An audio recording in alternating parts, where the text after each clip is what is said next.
kung theories lang pag-uusapan, talagang hinigop ko lahat ng theories to learn about all of this. No? However, useless lang kasing theories kasi there are some consultant, there's some teachers, they just learn it coming from the book. Okay? Siguro ako rin, hindi ako nagsasalita not as hindi ko na-experience yung theories. No? So, I'm actively being in the community, I'm actively being in part of, a constant never-ending embracing this path that I chose to.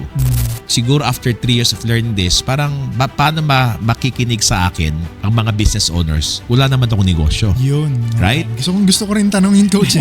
Are you a business owner? Alright. To be able So, di ba parang magaling ka lang mag-seminar, magaling ka na coach. Ako, turuan mo mag-recruit. Ilang tao na ba na-recruit mo?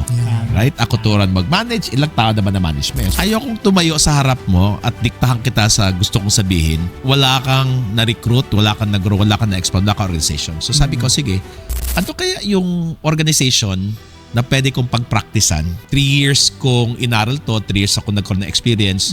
Tapos, in-apply ko siya sa iba't ibang organization, no? Network marketing, real estate, okay? And some of the companies of my friends na somehow nag-work, pero sabi ko hindi gusto ko ako yung naging founder, na gusto ko siya simulan na ako mismo. Ang nakita ko yung Financial Services Group, aka Insurance Agency.